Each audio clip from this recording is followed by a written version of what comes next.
Assalamualaikum warahmatullahi wabarakatuh. Selamat bertemu kembali pada materi IPA kelas 7 semester 2 di pembahasan bab sistem organisasi kehidupan. Pada kesempatan kali ini, kita akan melanjutkan pembahasan tentang organisasi kehidupan. Setelah sebelumnya kita belajar tentang sel di video terdahulu. Sebelum kita belajar, jangan lupa berdoa terlebih dahulu supaya ilmu yang kita pelajari hari ini bisa berguna untuk kita semua. Organisasi kehidupan dimulai dari tingkat tropik yang paling rendah, yaitu sel. Sel membentuk jaringan, jaringan membentuk organ, organ membentuk sistem organ, dan sistem organ membentuk organisme. Untuk selanjutnya, mari kita bahas satu persatu untuk tiap tingkatan tropik. Yang pertama adalah sel. Sel merupakan bagian terkecil dari makhluk hidup. Meski bagian terkecil, sel tetap mempunyai bagian-bagian atau organel-organel. Tentang organel sel sudah kita bahas pada video sebelumnya. Selanjutnya, sel-sel tersebut akan membentuk jaringan. Jadi, jaringan adalah sekelompok sel yang mempunyai bentuk dan fungsi yang sama. Jaringan pada tumbuhan berbeda dengan jaringan yang terdapat pada hewan. Jaringan pada tumbuhan dikelompokkan menjadi dua, yaitu jaringan meristem dan jaringan permanen atau jaringan dewasa. Jaringan meristem adalah jaringan yang aktif membelah, disebut juga dengan jaringan meristematik atau embrional. Jaringan meristem terdapat pada ujung akar, ujung batang, dan kambium. Jaringan meristem tumbuh secara vertikal dan horizontal. Jaringan permanen atau jaringan dewasa terdiri atas jaringan pelindung, jaringan dasar, jaringan penyokong, jaringan pengangkut, dan jaringan gabus. Jaringan pelindung yaitu jaringan epidermis. Jaringan ini terletak di bagian paling luar dan tersusun atas lapis sel pipih, tipis, serta rapat. Dia memiliki lapisan kutikula atau lapisan lilin yang berfungsi untuk menutupi permukaan daun, bunga, buah, dan akar. Jaringan dasar atau jaringan parenkim terdapat di seluruh bagian tubuh tumbuhan, baik akar, batang, maupun daun.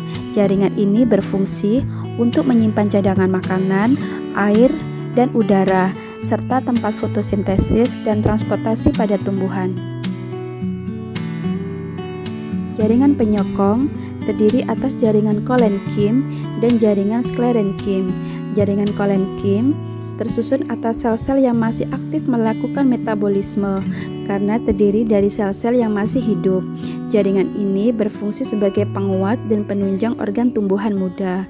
Sedangkan jaringan sklerenkim, sel-selnya sudah mati. Jaringan ini berfungsi untuk menunjang organ tumbuhan dewasa.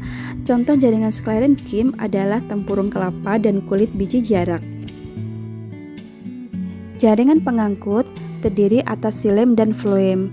Xilem atau disebut dengan pembuluh kayu berfungsi untuk mengangkut air dan garam mineral dari dalam tanah ke seluruh tubuh tumbuhan.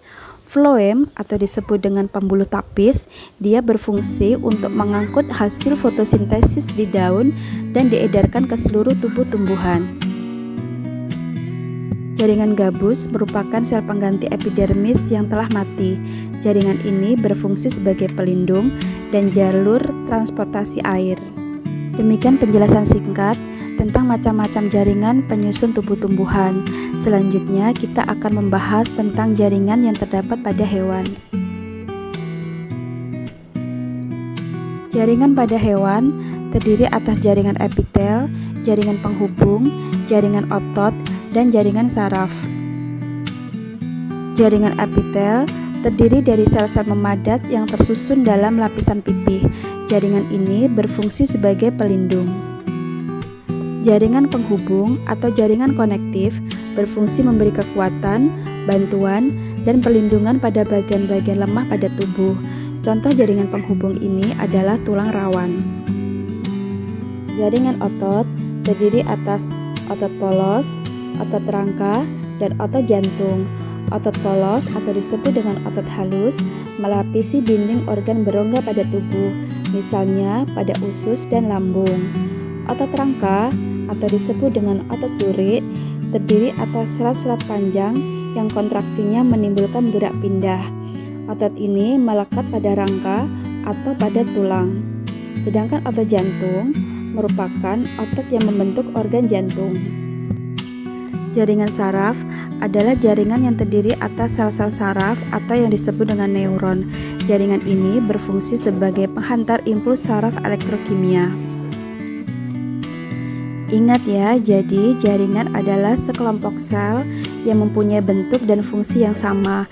Selanjutnya, jaringan-jaringan tersebut akan membentuk organ.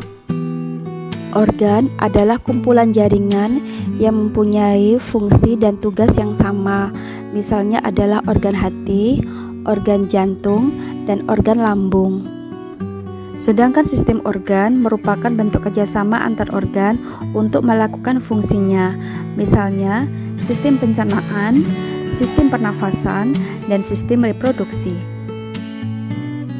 Sebagai contoh, sistem pencernaan, organ hati, organ lambung, dan organ usus menyusun sistem pencernaan pada manusia. Demikianlah hierarki kehidupan, sistem organisasi kehidupan. Semoga penjelasan singkat yang saya sampaikan mudah dipahami dan bisa bermanfaat. Terima kasih. Wassalamualaikum warahmatullahi wabarakatuh.